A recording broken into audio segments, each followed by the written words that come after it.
Djani, welcome to the show. It's been too long, and I wanted you on here for a long, long time. I know I feel like it's been 5 years, 6 years now. It's been a long time, and I talked about in the intro, we go way, way back to the beginning, and now you are a social media like guru in my mind. I know it makes you laugh, right? First and foremost, I want to talk about how people freak out when it comes to social media because they feel like they need to be everywhere, right? Or they're like, oh, TikTok is blowing up. I need to be on TikTok. So, Yeah. what do you say to people who freak out? What do you say to course creators first and foremost? I tell them take a chill pill, a big one.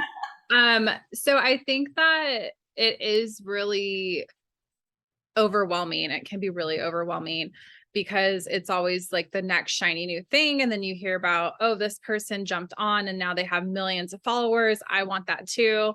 But the thing is like by the time you know that this exists, you're probably missing the wagon to get those like instant thousands and thousands of followers. So I think what's important is to know your audience and know where they're hanging out. If your audience is high school kids going into college, get on TikTok. If your audience is entrepreneurs, course creators, get on LinkedIn.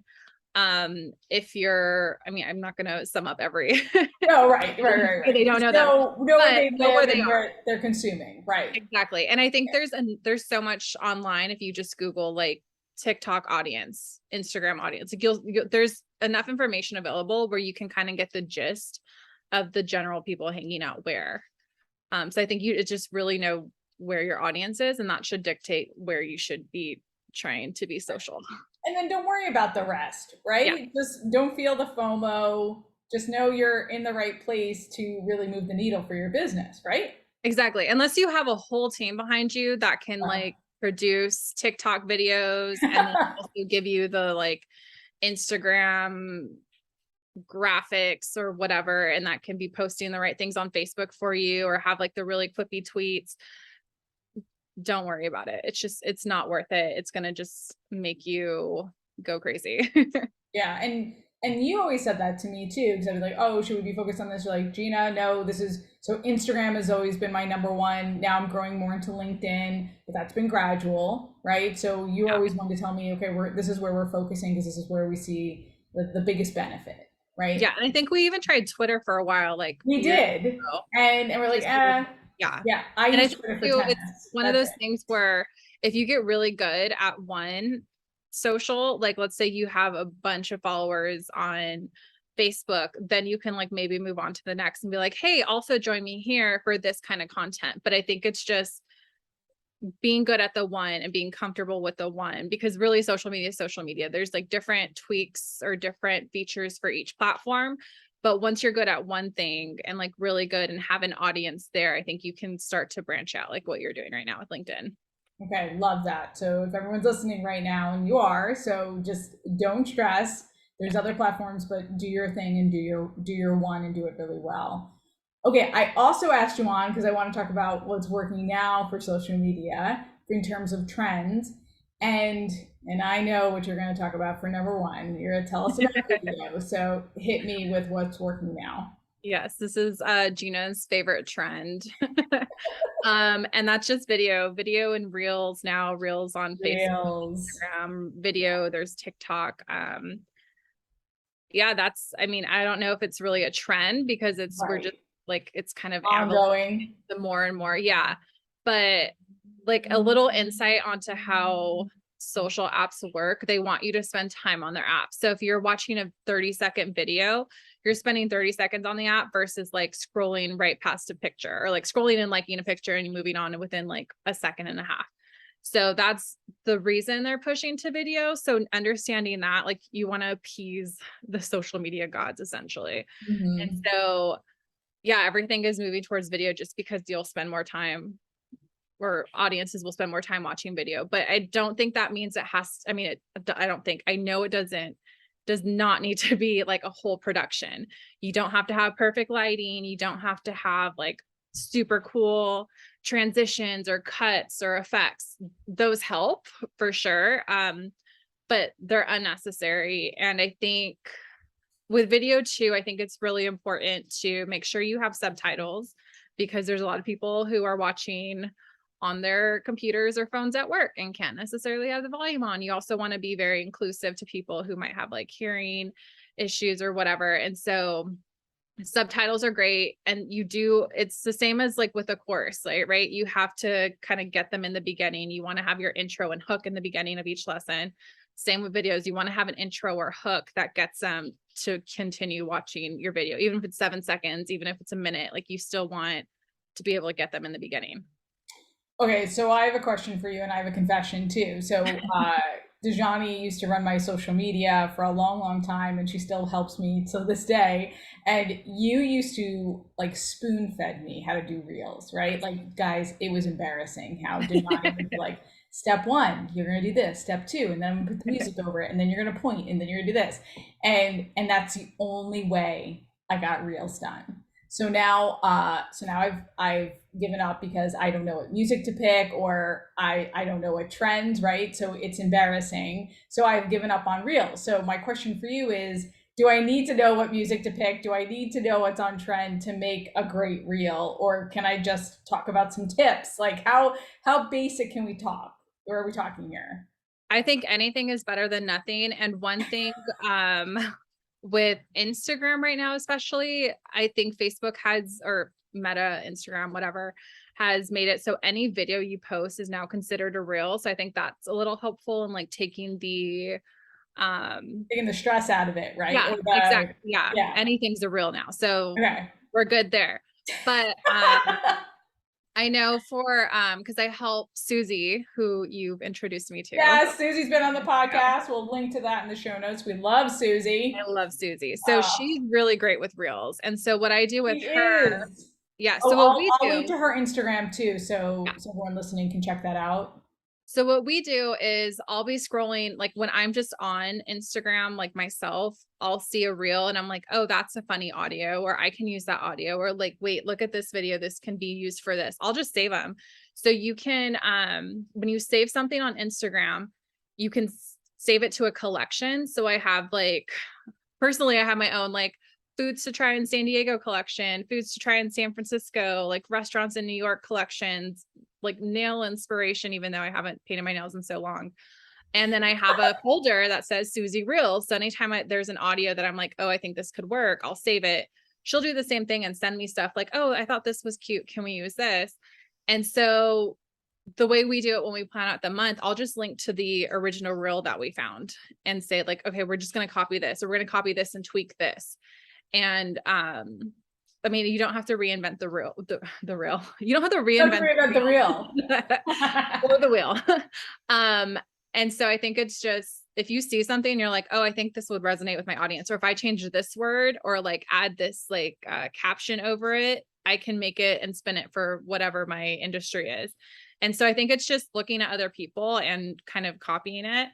But also if you want to go on and just be like, here are 3 things you should know, that works too, because it's still real. The benefit in using other people's audio is if it's trending, you might get out in front of more people, and you'll know if the audio is trending when you go to click on it.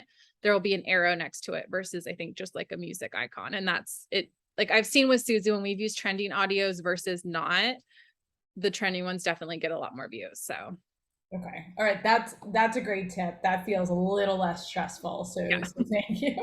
Okay. That's the thing too, is that like, this will be one of my other tips that we'll get into, but like, just have fun with it. Like reels, I know everyone, like, especially I watched so many documentaries recently where like the internet is forever, and it like kind of is, but also you can delete your reel if you absolutely hate it.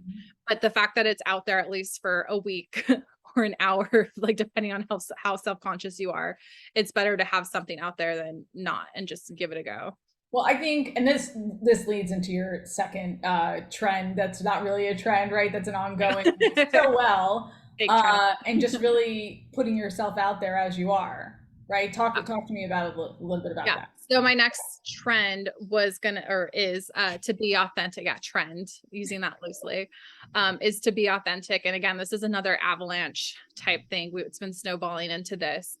Gone are the days where influencers have these like, well, I shouldn't say gone, because there are still people doing it, where there's these picture perfect, really not real life photos, videos, whatever. And, but I think that bubble is kind of burst and people know this is fake. You're not really doing this.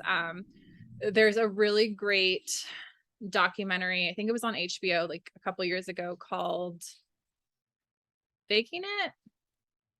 I don't know. Sorry. Okay. Don't we can look it I'll up. look at it. But it was about like some producers taking 3 quote unquote normal people and turning them into like Instagram stars.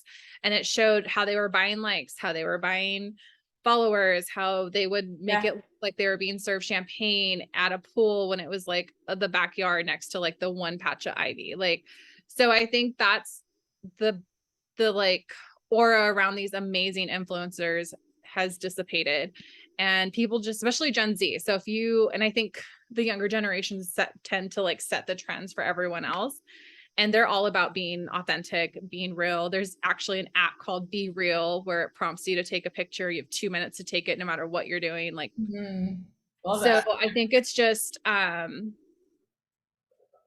you obviously want to paint your brand, your business in a good light, but also you don't want it to seem fake. And I think today's social media users are really good about spotting the fake things. So I think it's, I mean, and that takes the pressure off too. Like, you don't have to be picture perfect. You don't have to make sure the lighting's just right. You don't have to make sure, you know, your background's completely spotless. Like, just put yourself out there, put your brand out there.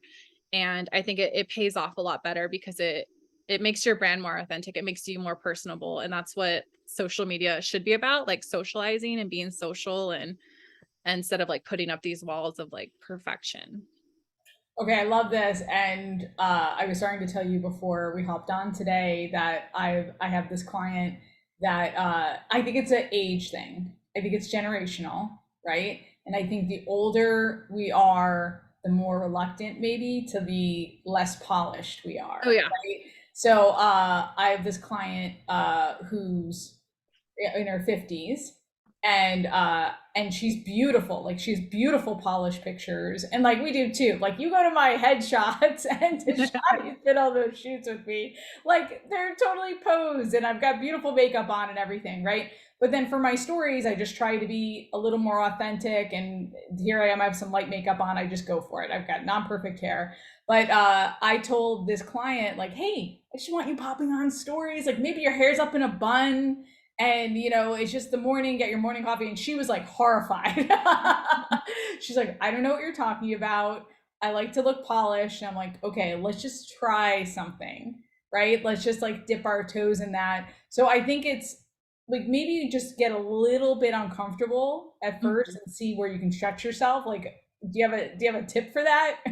Well, I think that's the, like you mentioned on stories, and I think that's a great thing to point out, is if you still don't feel comfortable like not being so polished, have more polished pictures on your feed, and then maybe your reel is something really funky and you can put that on your feed, so it mixes things up more. Or like, stories are only up for 24 hours, and so that can be you in a bun with like, or crazy hair with your coffee rolling out of bed. Like, there's different formats for each platform. And I think that just try things out. Like, for stories, again, if you absolutely hate it, delete the story. But also, it's only at 24 hours. Like, you can like right, it's only for 24 hours. Yeah. Right. So even if you're horrified by it. So, yeah. And also, we're our own worst critic, right, Djani? Yeah, so I mean, where we think it's horrible when it's like, oh, I thought that was cute. Yeah. Or I remember was it for a reel? I sang something. Do you remember that? Like, I do. And you were like, you can cut that. And I was like, no, that's perfect. You're like, I loved it. Right. Yeah. So it's just that kind of thing, right? We're our own worst critic. So dip your toe in, try to be authentic as possible. Okay. Love this. And I mean, and I will say though, I think the younger generation has a leg up on like, I'm just going to take a picture right now, because they obviously are younger, have a little like more elastic skin, you know? Yes. So also, like, as you're being authentic, don't compare yourself unless you see someone who's looking more haggard than you, then be like, just be motivated. Well, I like to follow accounts of women over 40, Mhm. right? Who are doing it and doing it authentically, looking beautiful, but not like totally caked up. Like I love those accounts, right? Like what's that they don't show a lot of pictures of women, but the women drinking wine over 50. That's a great account. Like just their memes are amazing, but I appreciate those accounts, right? Because I was I like, think oh, she too, went for it. I think too, it's easier to jump on trends if you're willing to be more authentic, because Yes. there's someone I follow who just posts really silly videos all the time where he plays different characters. Like he plays the year 2022 versus 2020, and they'll have interactions like in their different years. So like he had posted like a behind the scenes with like Queen Elizabeth dying. He like made a video like that, and it's, I mean, Yeah. granted he's a content creator, so he has his little studio, but it's like in his house, and he you know, you see all the like the costumes everywhere. But if you're worried so much about being polished, like you can't jump on a trend, like and not just like video trends like that, but you just have to be willing and be flexible, I think, and just not caring about the picture perfectness of everything helps you to be flexible when actual trends come up. So you just triggered me on another thing. It's not just video and photos too. It's being authentic, like in your commentary. Like I see LinkedIn, a great strategy for LinkedIn is bringing up some thought leadership and then putting your comments on top of it. Don't sometimes I'm guilty of being like paralyzed because I'm like, oh, it has to be perfect in terms of the comment that I'm leaving here, and I really want to bring it. And it's like, well, sometimes just, a casual observation is really Mhm. all people, oh, that's interesting that you Mhm. took that angle on it.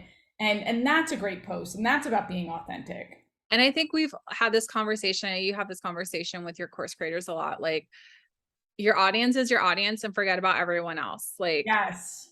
Love so I that. think if you're worried about like what to post and making sure you're appeasing everyone, like it goes back to selling a course. You're never going to, like, your course isn't going to be for everyone. Your content's Yeah. not going to be for everyone. So if you're being your authentic self, then you're going to attract the people who you should be attracting versus like the people you shouldn't be around. So Okay, I freaking love that because you're right. Like I'm not overly corporate, you know me, right? So yeah. like you don't like a little bit of cursing or a little bit of tough love, Yeah. then you're not my person, and Yeah. that's okay. Like I'm not going to be buttoned up. So Yeah. so okay, Exactly. I love that. Okay, hit me with your third trend or what's working now. I that is to work smarter, not harder. Again, not necessarily like a trend, but um there are certain rules with social media, and I'll get into those at the very end, just some quick little fire things. But you want to be posting consistently. You want to make sure you're consistently showing up for your audience, but also for platforms, because if they see that your account is active, they're going to Mhm. show you to more people versus like a dead account that hasn't posted in 3 years. They're going to assume no one's on that. We're not going to service anything. There's nothing to surface. So the more active you are, the better. But that also doesn't mean you need to post like 7 reels, 7 videos, 7 posts, whatever a day. You absolutely do not have to. You just want to be consistent. Okay. And so I think for the work smarter, not harder, there are a lot of different third-party platforms that will help you schedule things out. Because I think scheduling, we always talk about batching podcasts, batching content, batch your posts. Like if you sit down in a month, not that you have to schedule everything out in the month, but figure out what you're going to do. If you have the time, like schedule it out every week or whatever. And there's so many, and there's some that are like $60 a month. And essentially they're mostly all the same. Some might have different bells and whistles, but what I've turned to is, Facebook or Meta actually has if you go to business.facebook.com, it's called Business Suite. And so if you have an Instagram account, if you have a Facebook account, I think it's also Messenger, it like consolidates everything into this one free to use platform, and you can schedule things out. You can check every single one of your comments, like whatever platform it is, you can respond to all of them. You can respond to everything in your Facebook inbox and your Instagram inbox, and it's all in one place. And so some apps, I used to use Planoly, and there would always be Yeah. bugs with it because it's a third party. So when Facebook makes or Meta makes an update, it takes a while to trickle down to the third party.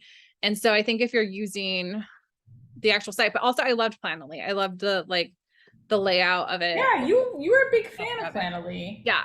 So I loved it. I just got tired of paying for it, honestly. All right. And then dealing with the bugs on top of like, I'm paying for this and I haven't been able to use XYZ for a week. This is annoying.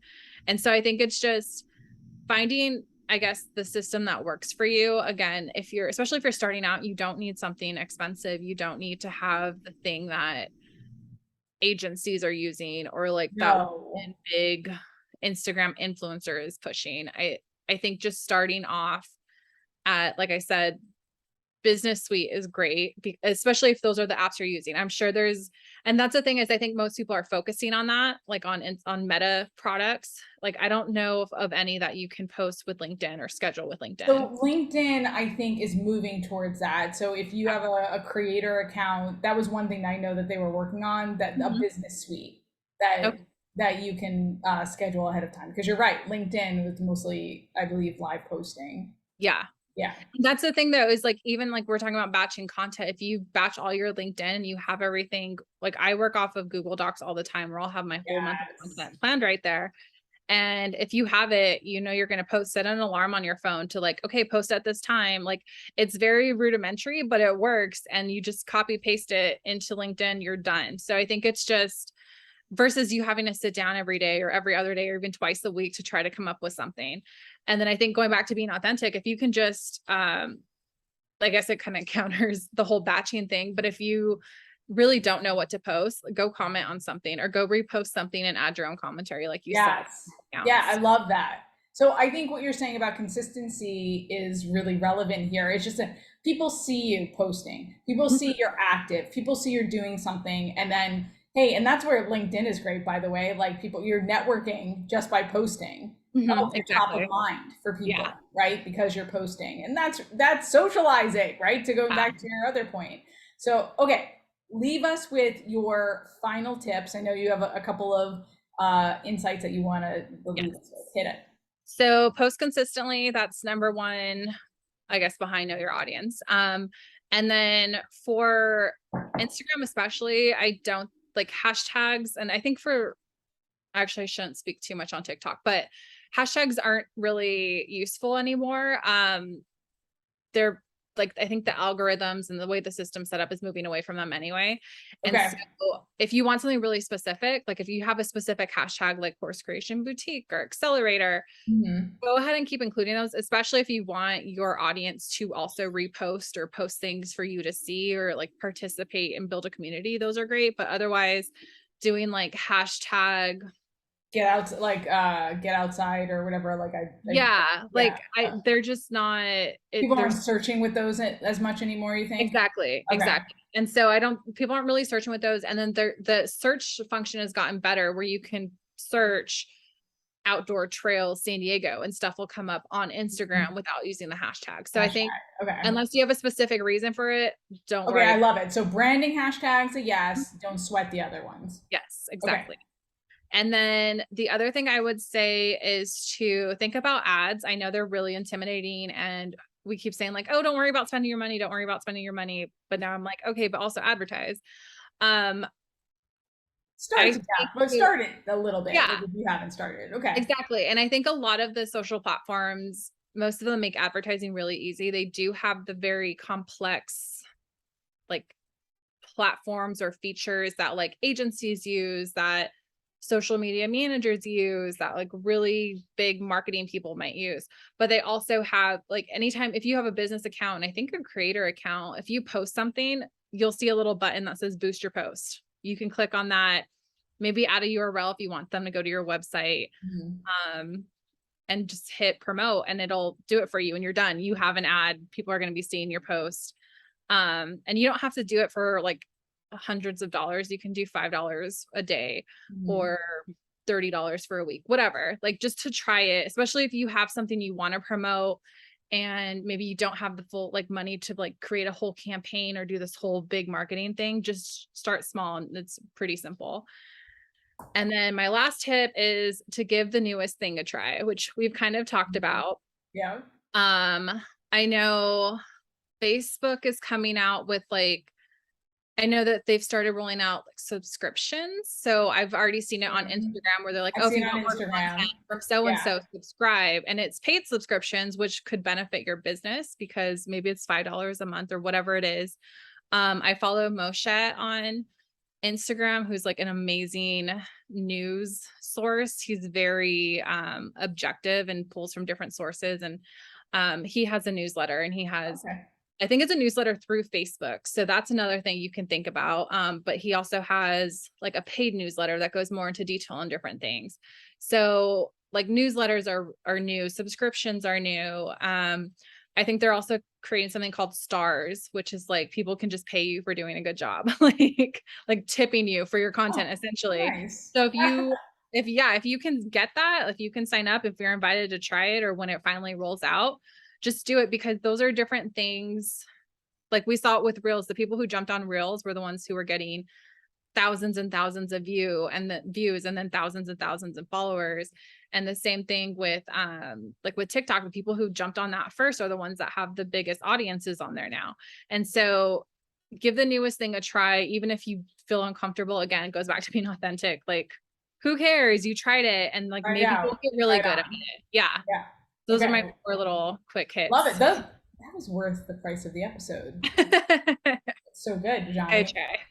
We've come to the part of the episode where I ask you where people can find you. Now, Djani is just underground. I mean, you're just doing your thing, booked up. You're booked up. But if people have a question, what's your Insta?